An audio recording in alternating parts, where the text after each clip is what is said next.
With the new generation of Velux roof windows, we've made installation even easier. This video is a guide to the complete installation of a Velux roof window installed at standard installation height on a slated roof.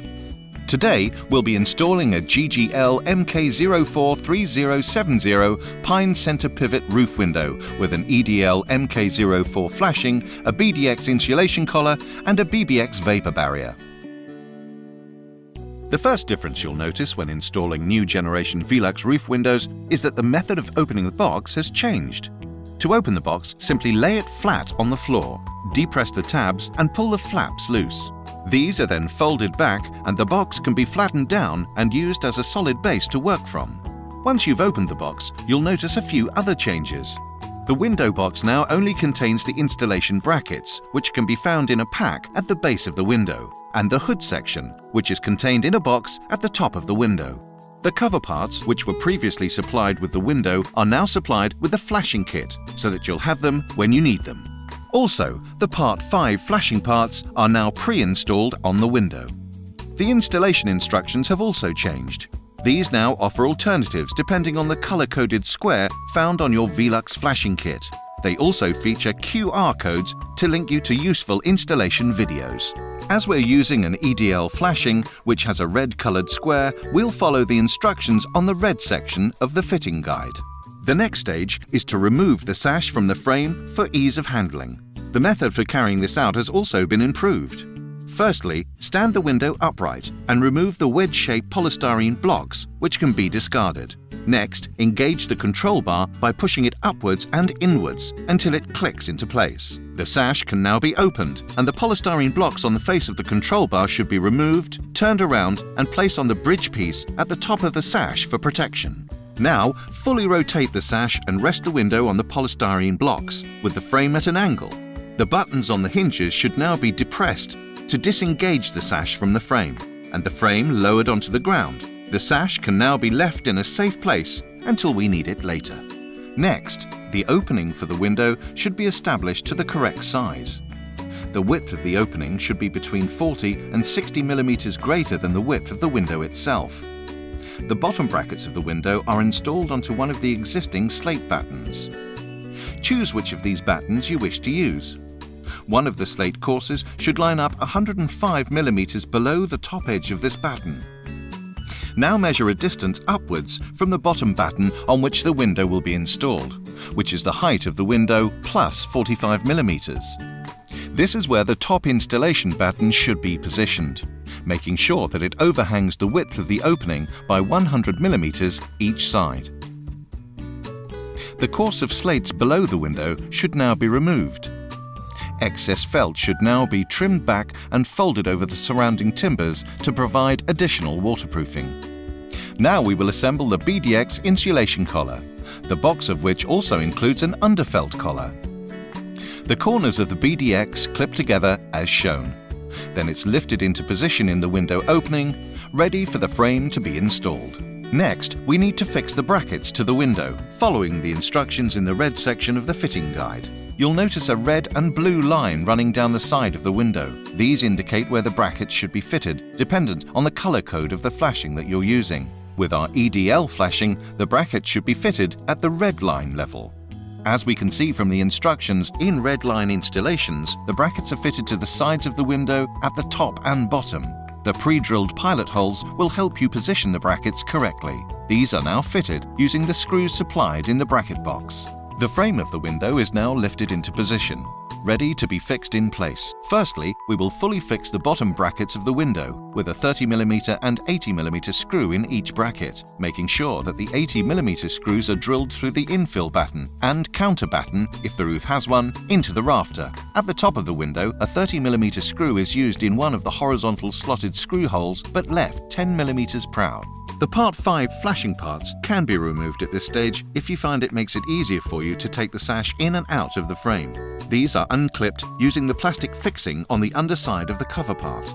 Replace the sash into the frame by lining up the curved hinge pieces of the sash with the corresponding slots on the frame. Carefully look at the space between the sash and frame at the sides of the window. If the space is larger at the top than the bottom on one side, a fine adjustment can be made with a crowbar on the outer edge of the frame to square the window up and bring it into line. Next, open the window and look at the opening at the bottom between the sash and frame. This should be even the whole way across. If it's not, the black wedge supplied in the flashing box can be used on the top bracket opposite the side on which the opening is wider to prop it up slightly and even the opening between the sash and frame. Once all required adjustments have been made, the sash can be removed from the frame again by depressing the hinge buttons to disengage. Now fix the upper brackets by fully fixing the 30mm screws and adding 80mm screws through the battens to the rafters. We are now ready to fit the BFX underfelt collar. The first stage is to mark the position of the transverse drainage gutter. Place it at an angle to allow for adequate runoff of any water that might run down the roofing felt, for instance, from broken slates above. Once the position is marked, if the roof is counterbattened, remove a section of the counterbatten so that the gutter can be fixed to the rafter. If the roof is not counterbattened, simply skip this step. Next, cut a flap in the felt, which can later be laid into the gutter. The supplied sealant can be used to protect the sides of the flap. The BFX collar is now positioned around the frame of the window. The end with more projecting material is positioned at the top. Remove the plastic covers from the strips of sealant on the collar and fix it to the edges of the window frame, dressing the corner flaps as described in the instructions.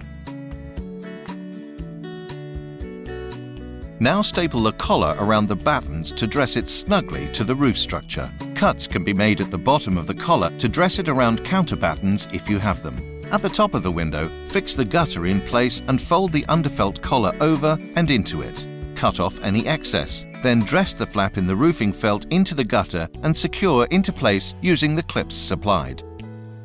Now we're ready to start fitting the flashing kit. The flashing box opens using tear-off strips. Some of the parts previously supplied with the window, such as parts 2 and 4, are now supplied with the flashing kit. Having replaced the course of slates directly beneath the window, take flashing part 1, the bottom apron, and place it in position. Fix in place by screwing down part 2, making sure to also fix it to the sides of the frame. Part 3, the soakers, should be placed between the slates which run up the side of the window, ensuring that they cover each other to form an unbroken barrier. These are secured to each other with folding tabs. Take care to trim any of the upstand of the final soaker which projects above the top of the window. At this stage, the Part 5s pre-installed on the window should be removed if you've not done so already.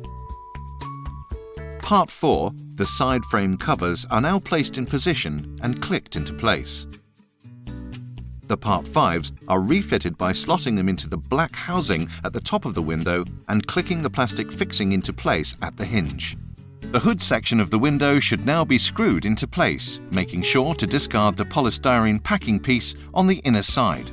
Finally, Part 7, the top flashing piece is positioned, then fixed with fold-down tabs either side of the window. We can now finish slating around the window, ensuring good coverage in all areas. Allow 60 to 100 mm of space between the course of slates above the window and the top of the window to allow rainwater to drain freely. Now replace the sash into the frame. The last stage is to fit the BBX vapor barrier. The vapor barrier is dressed into the internal lining rebate of the window using the tool provided. Then fixed in place in each corner using the screws provided, before being taped to the building's existing vapor barrier to prevent any moisture from inside the building reaching the roof structure.